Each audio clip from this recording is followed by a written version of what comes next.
first found out I was going to be working with you, as I do with most people, I looked you up. And I saw that you run a company called Texas Disciples Sports and Fitness. Yeah. And a lot of the people listening know I've been involved with fitness and sports, and I've been constantly trying to tie a knot. Like the slogan to my company is building a bridge from fitness to performance. And I saw you had an awesome setup where it wasn't just girls sports, it was male sports. There was just a way you tied the knot. And my question is, how did you start it, and what advice can you offer anybody that's trying to do the same thing? Oh, man. Well, I started back in 2010. Basically started with 4 boys, my son making the 5th. But those 4 boys were paying customers. So that's how I actually started. So it was no investment type deal. It was, making it start from the ground up, and started with those 4 boys, began training them. It slowly snowballed to word of mouth, to where I was starting to get some serious athletes. I mean, these athletes that I started with, they had that potential, but they were young, freshmen and sophomores. But once word got around, and they started doing well in their respective sports, it just grew from there. Now, when you say you started with them, was it just training when you started with them? Did you just kind of train them to help them be better basketball players? Yeah, specifically just, strength and conditioning. So it was Okay. I didn't get into the skills training piece until probably year 3 is when I got into actual skill training piece. But it was more strength and conditioning, because I had a vast array of basketball, football players. As things continue to grow, I was getting athletes from different other sports, be it track or baseball. And what kind of similarities did you see in terms of all the sports? Was it that they all needed, just based, like, for me, when it comes to me trying to start, a lot of them know I scouted all sports, whether it was girls sports and male sports, and I struggled with how to make that connection in terms of figuring out what was the one thing that they all needed. Yeah, well, I started with the basics because Mm-hmm. I started coaching back in 2000. That's when my coaching career started. Definitely started at the middle school level, Dale Valley High School, Dale Valley Middle School in the Austin area in Texas. So, it was always the fundamentals. So footwork, of course, is important in any sport. Any sport, Um, right. so like speed, agility, and quickness, was working with them on that. Again, I used to train in East Austin on this big hill that was like 85 yards. It used to be named Big Bertha. It's no longer in existence anymore, sadly. But I used to train those athletes on that. And then at that time, had a good relationship with a neighborhood YMCA that would allow us to come in and do some strength training. There it is. And teammates, that's I was really, really happy you said that, because it's relationship. It boils down to the relationship. There's been, at least 20 people that have referred me to Jody, and they have said the exact same thing about him. Great guy. It's a great guy. It's a great guy. It's great. I mean, it was constant. And, for myself, I'm glad you shared that, because for myself, there was always this, how am I going to figure out a way to create my own, athletic fitness brand? And as soon as you said relationship, it kind of struck a chord with me, because you can't be an a-hole in this business. Right. You can't be an a-hole. He just said it. It was his sons. These are people's families. These are, when the advice I got when I used to volunteer at the YMCA, this is when I was a senior in college. And the best advice I got, he goes, look, these kids go home and they tell their parents everything. Yep. So you're raising people's families. And, when it comes to relationships, it's so very important. That leads me into my second question. It's because this is something I've struggled with myself, is what is the biggest difference that you saw in male and female athletics? Because before we get into it, you could tell them you played, where'd you play? And you went all the way pro, didn't you? For basketball, right? Yeah, I played 4 years professional. I played for a semi-pro team. So this was before the G League, D League. There used to be a program called the Austin Cyclones, and it was a little small professional team similar to the G League at that time. So I played 4 years with them. And then after that, you got right into coaching, correct?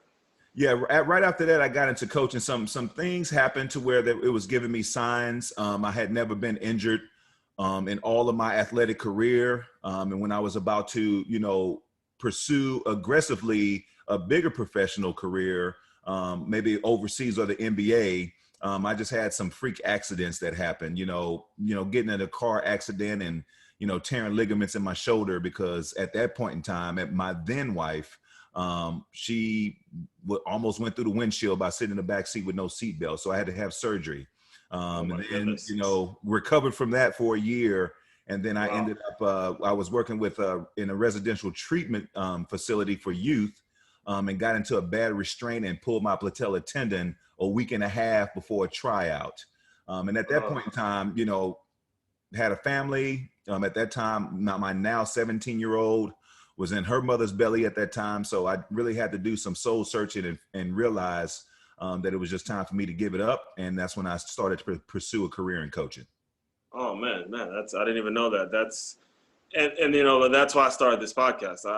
The title to it's Move Swiftly, Finding Your Place in This World.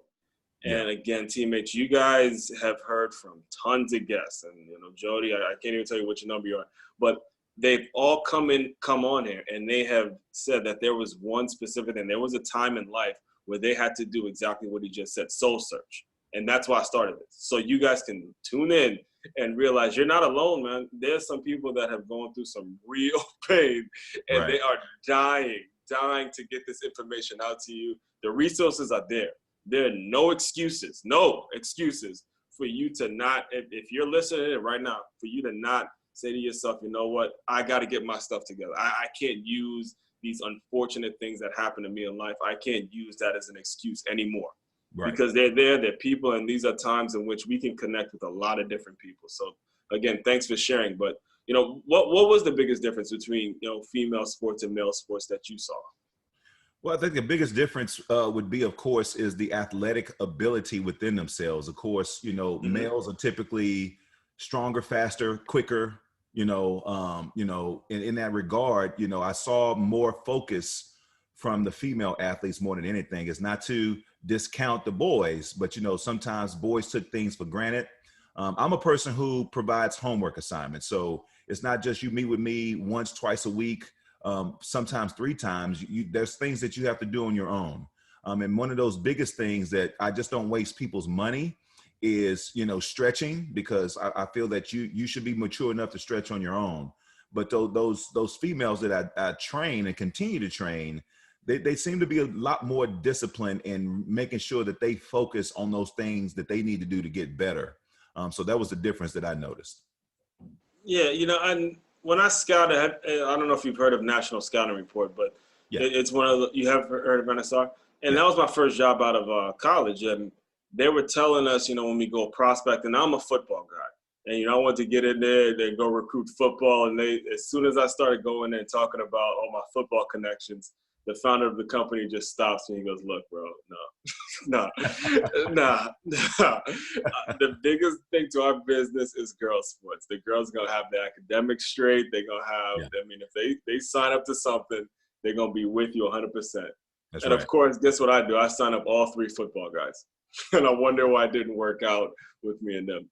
And you're right about that. And I don't know if it's you, but me, I think sometimes when they accept the fact that eventually they're going to have to carry a baby and give life, they've kind of seen sports as a vehicle into life.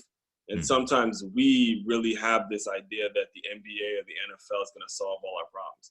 So when we take that dream away, and I actually had a girl on here.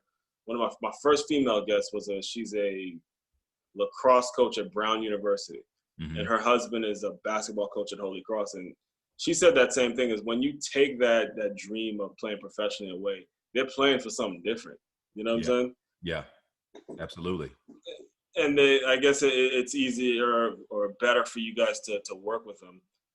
Now, but that kind of leads me into what I want to ask you next is, what inspired you to develop as such a strong speaker? Like, what about that connection or you seeing that? Because a lot of guys don't get the opportunity to work with females in our business. Yeah, I'm not, I think about it. I just don't think there was a correlation to that. I mean, of course, the experience, yes. And, I think primarily what led me to where I am now as a speaker is I never thought I'd be in this position in the first place. Wow. in this particular career path because I didn't do well in speaking in front of people. So I think that training a lot had to do with me at a facility I used to work at in the Austin area in Leander, actually called the Premier Athletic Complex. Mm-hmm. That's where I began to be able to speak to, larger than normal crowds because it was a sports facility. We had a basketball club team there. There was also another volleyball club team there. So speaking in large crowds, whether if it's kids or parents, I had to be able to overcome that because that was my job, right? Okay, I got you. Yeah. Got to be able to pay the bills. And I mean, it wasn't nothing, I guess, what to the extent of what I do now, for example, with a PCA or what I do on my own as a speaker. But it was more of, just the regular parent meetings, the do's and the don'ts. That was still nerve wracking because when you have a room of 50 plus, public speaking wasn't my strong suit. So, I think being there for the 6 years that I was there helped a great deal. And then also I had a great mentor in a gentleman named Nelson Taroba who really led by example, who was professional and was a detailed guy. So that's where I learned a great deal of that from. So were you just thrown into the fire?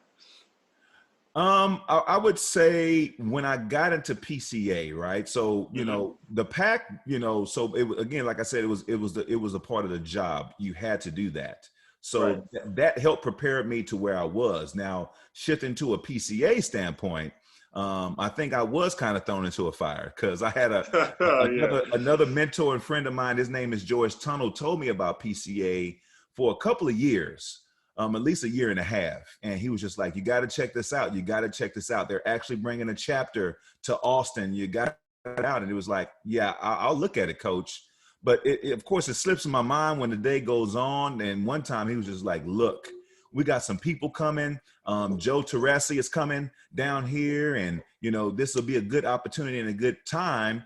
But I want to connect you with Ruben Nieves and Kelly Kratz. So I was like, okay, fine. This whole time, Aswan, I'm thinking that, since I'm working at the PAC, maybe this is something I can bring PCA in. They do some workshops for us, things of that nature. Nah, bro. I did a little virtual hookup on Google Hangouts with Ruben and Kelly. Then all of a sudden they say, so you ready for your demo? And I'm like, wait, what? What demo? What? Are you serious, man? Yes, sir. Yes, sir. And so I didn't know. And in that process, of course, I was just like, man, I don't know about this. They was like, well, hey, let's give it a shot because you was referred to us and the rest is history after that. I mean, whatever I said, they liked, however I presented, they liked. And then I just had to grow from there. Once I got the hang of it, learning, of course, the PCA principles and the different workshops, things of that nature, it grew to where it is now, where I am now within PCA. And then, it's been able to help me prepare to where I am also as an independent speaker. Oh, man. So that's all. I didn't even know that. So you were trying to build a connection for PCA and you end up being one of their top trainers without even knowing it. Yeah. And I wouldn't even say that I'm a top trainer. I know I hear people say that, but I'm a type of person, man. It's not like I can hide being 6'6", but I want to be more of a behind the scenes type person. Yeah. I'm not into that popularity thing. That thing grew out, once my teenage years were over. But I'm just a person who's wanting to serve, and that's one of the things that I've learned from some great people is to be able to serve and to be able to help out any way I can. Yes, I had one of my not one of my, but my most influential coach that I had growing up, his name was Brian Davis. And he would always tell us, the coaches take the losses, players take players take the wins. Coaches take the losses, players take the wins. Exactly. And, they've heard me talk about him thousands of times on this podcast. And, man, I think about that all the time. In this business, teammates, the guys that are people trying to break into this business, you got to humble yourself, man. Humble yourself because just like he said, yeah, he may be the top trainer, but in the back of his mind, he knows how he got on. He got on in a way where he was just trying to help out. And if he goes around talking about how he's a top this, he's a top that, guess what? You lose. You lose. I mean, he's not telling you this stuff to be, cool. I mean, he's telling you from a natural perspective, a natural progression. If in his head he lets himself feel like he's quote unquote top, okay, we got a problem. Because he slows himself down before that. Exactly. Yep. Now you're obviously a guy that's open to new opportunities, and you and I, this was the really cool part is that, we are also business partners with LifeVantage, Yeah. and you're open to a lot of different opportunities, and we connected with that as well. What would you say? Well, first of all, what other network marketing companies have you been a part of, and what about LifeVantage made a difference for you? And then I'll tell you what mine were. Yeah. So yeah, I've only been a part of two others prior to LifeVantage. One of them, the very first one was Avocare, and Hmm. the other one was I don't even think it's in existence anymore. It was called Vision for Life. And so Avocare is still how it is today.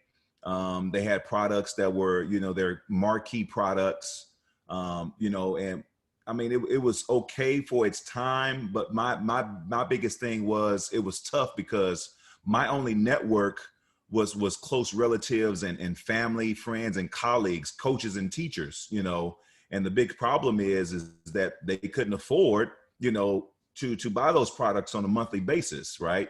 Hmm. And in that piece, it was a struggle.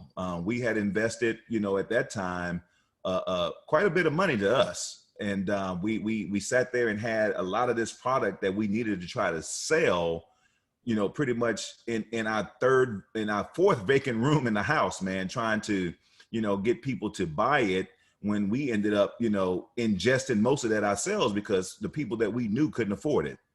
And so, with Vision for Life was mainly known for their noni juice. And that's when noni juice used to be hot back then, right? So throughout that whole hysteria and that hype, that's what that was about. Mainly trying to sell noni juice and what it does and its benefits. And the thing about it is some of those products, of course, it worked. You could be able to tell a difference. But a person like me, I don't need caffeine because I'm already naturally wired in the first place. So, Yes, yes. you give me caffeine, man, I'm bouncing off the wall. So, Yeah, you'll never get any sleep at that point, right? man, no, no. And I'm talking about I'm taking it first thing in the morning and I'm still wide awake, even though I've given everything I had for that day. And that's just me. So I don't take caffeine, anything with caffeine in it, because I know it's what it does to me. And so those kind of things I had to really take in perspective.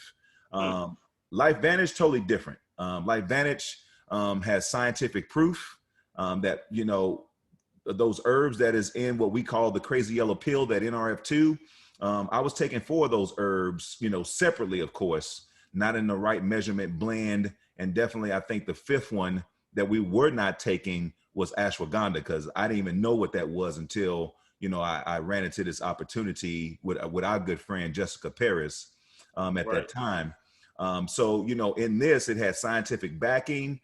They had scientific proof based on, the website that we go through, pubmed.gov.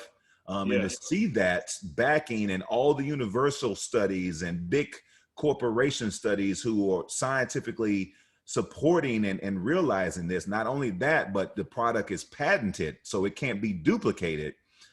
That's what really sold me on this. And it's a difference maker. So, Hmm. this is my 3rd year into it. My children and I are on it. I have, some customers who are on it that are loving it, that's able to tell a difference. So, these are the kind of things that sets it apart from the other, you know, organizations or businesses that I was a part of.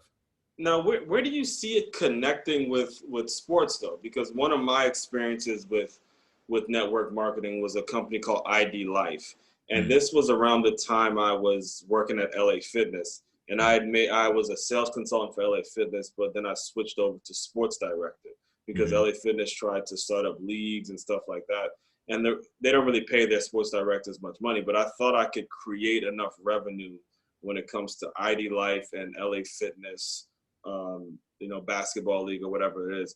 How Yeah. do you, as a person with your experience, how do you see it connecting with major leagues to create, huge campaigns and major connections? Because what really bothers me about this industry is, beer advertisements at college sports games and all Mm-hmm. the money they take from Anheuser-Busch and alcohol, yet they want athletes not to drink, or they want to quote unquote do the right thing. How do you see this thing connecting? Well, the major connection is the longevity and health and the longevity it is for your body to recover, to repair itself, to naturally heal itself based on, you know, the NRF2 activation, right? So we have certain things within our body that we have to make sure that we can recover to move on to the next day. And when we talk about sports, I think this is ideal. And I know for myself, because I see it in my own children, being basketball players. And so, you know, their recovery time, you know, has been phenomenal. Prime example, I dove into LifeVantage just gung ho as a distributor. I didn't even just start off as a customer because I saw the research enough, because I knew enough knowledge prior to LifeVantage that I was just like, man, this is just too good to be true. This can't be. And so, you know, I started my daughter on it, who at that time, we had just finished a long basketball season, and she had just been diagnosed with bursitis tendonitis in her shoulder. And so we were doing some rehab, you know, icing, things in that nature. We had gotten to cryotherapy, you know, and it was seeing some slight improvement. But once I got her on product for LifeVantage, within a 2-week time, you know, she pretty much had a full range of motion in her shoulders. And so in that, I was just like, okay, I'm a believer. So once I got her and my youngest daughter on it, then I got myself on it, and then I was able to tell the difference. You know, I've had knee and shoulder surgery on my whole right side. So, you know, quadricep tendon, had to get that surgery to make that right. And then again, my car accident that I mentioned when I was playing professional, I ended up getting surgery on that, of course. And, you know, it was a difference, because you can feel it when the weather changes. It's true. You feel it, because those parts where you're having problems, it's letting you know that it's hurting. But once I got on those products, to this day, you know, since I've been on those products, I don't have that discomfort. There is no stiffness around my joints, as I would anticipate, you know. And, you know, I have energy. You know, I actually continue to train, even though I'm not in the sports anymore, but I continue to train and have that clarity and focus in continuing to do that.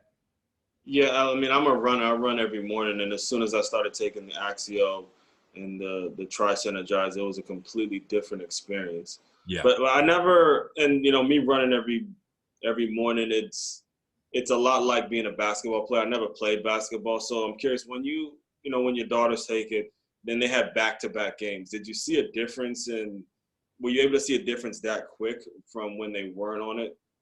Oh yeah, absolutely. You know what I'm saying? You know, they needed longer periods of time.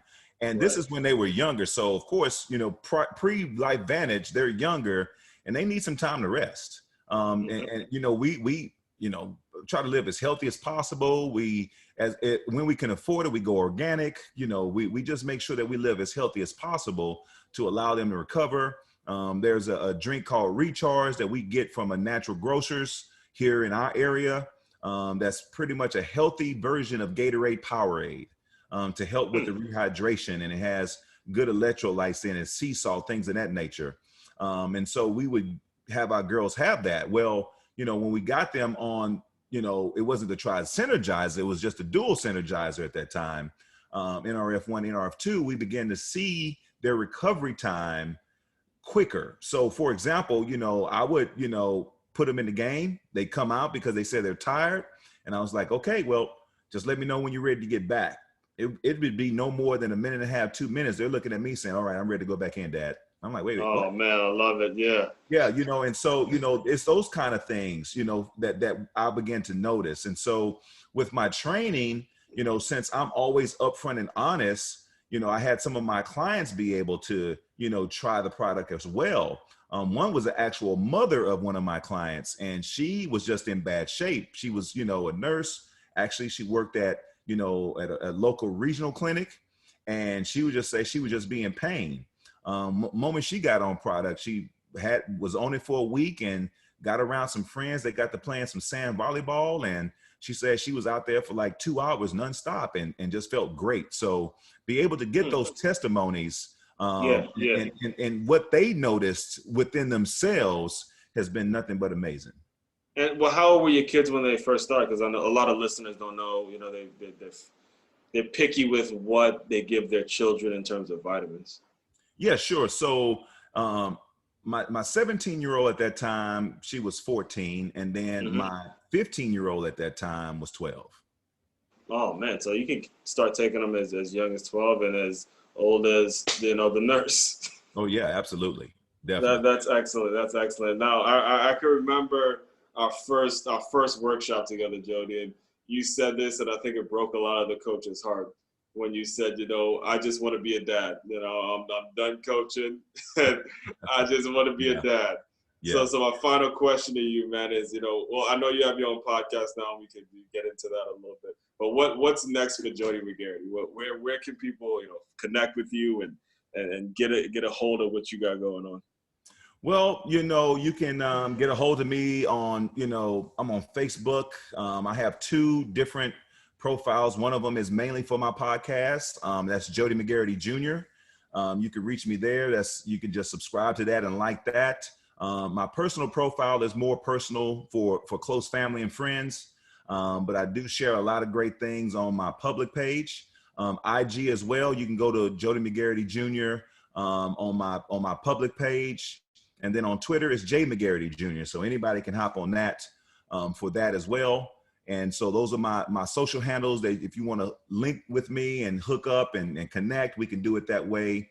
Also on LinkedIn as well. So just Jody McGarity, and you'll be able to find me there. Now I've listened to a few episodes of Root of It All. Mm-hmm. Well, first of all, what inspired the name, and then what can people expect when they tune in? Yeah, so the root of it all, first of all, I don't know about you as one, but it took me a while. I got influenced by people always telling me that I had a radio voice, and still to this day, I don't know what the crap that means, right? So they was like, I can tell you, man. I can tell you. You got that radio voice, and it's just like, okay, all right. And so you should start, a podcast. I'm like, absolutely not. But, the more, people started to encourage me about it, and I'm just like, okay, well, what am I going to talk about on a podcast? The more things started talking, coming to me for that. And I listened to, a great good handful of podcasts because there's some great things to listen to out there. And so I began to think about it. And so I started having some dialogue with my executive director here, who's now the regional director for our area, Trennis Jones. Good brother of mine, Dr. Will Goodlow, who's another PCA trainer. And so, the more we started talking about certain things, the more I was just like, okay, let me just step out on a limb and see what happens with this. Right. So, the root of it all, the reason why I named it that is because I wanted to have a family connotation to it that's geared towards our kids. Not just through youth sports, but just in everyday life, because our kids are facing the same issues, regardless whether they're an athlete or not. And we talk about what the title of the podcast says. We get to the root of it all. What might that be, right? When a kid is not having, the best possible year, be it sports or personal, why is that? Is it a home situation? If it's a home situation, what is the root cause of that? That something happened to mom or dad, in their youth to be the way they are. Why are we dealing with so many things, be it like at this point in time, whether if it's our health, we're dealing with COVID-19 and we're dealing with racism at this point in time right now in 2020. What is the root cause of all of these things? So that's the whole goal and objective in that. I've had a few handful of episodes. I'm going to be picking it back up because, kind of want to make sure that this is on the right track. And I just don't want to be putting out things just to be putting it out. I want it to be meaningful. I think the biggest thing is, and I just let you know right now that you're inspiration to me. All of my episodes have been with guests. I've never done anything with just solo. So I commend you for doing that because I know you're a go-getter in that area, whether you have guests or if it's just you. And so those are the kind of things that I'm working through in that piece, but definitely that's the main objective of why I titled that The Root of It All. Yeah. Appreciate that, first of all. But, that it's similar. It wasn't me starting this was coming from a place where I was dealing with well, first of all, COVID kind of pushed me, but I was dealing with rejection from PCA, Mm-hmm. and it was, I was getting so impatient with them not, making a move in Miami. And I knew I had to develop as a public speaker. So it really started with me not wanting guests at all. It really started with not wanting guests at all. And then a former teammate he was listening to one of my stories that I was telling, and he was like, "Hey," yeah, and this was a guy that I looked up to, and I'm Yeah. like, "Oh man, by the way, I guess you could be a guest if you want." And then that's what I realized. Wait a minute, you gotta figure out how to collaborate and get people on here, and it's very similar to yours, to where again, me public speaking and doing all that stuff, I was like, that's not for me, man, not for me at all. But over time, life just it kind of beats it out of you. You know, I heard Oprah say that life will beat confidence out of you. You know, when Mhm. you're genuinely a good person in your heart, and you don't want the credit. And, you know, just like you, I never really wanted the credit for doing these things. But when you see so many wrong things happening and you want things so bad, it's like, I'll do what I got to do. If I know it's for the next generation, I know it's for the right kids. I mean, Yeah. for the kids that need me to lead. If I got to lead, then I'll lead. You know. Yeah. You know, Absolutely. so I have tuned into a few episodes, and teammates, trust me, as soon as you're done listening to this one, go and subscribe to that one. There's gonna be some great guest people that have some incredible experience, and you will be wealth with knowledge. I believe a lot of information that you need will be on that podcast. So before I close, there's this thing I do, what's called word association. I'm Mhm. gonna say 4 words, and I want you to give me a one-word answer of what comes to mind when you hear these 4 words. All right. Cool? All right, word number 1, fame. Popularity. All right. Word number 2, manhood. Responsibility. Love it, love it, love it. Word number 3, teamwork. Family. All right, and the final word, basketball. Ultimate sport on the earth. Oh man, we might have a debate there, man. I'm a football guy. You know, I'm a football guy. But I definitely appreciate you jumping on, man. I'm looking forward to really linking arms with you, and we'll definitely keep this connection going. Before I officially wrap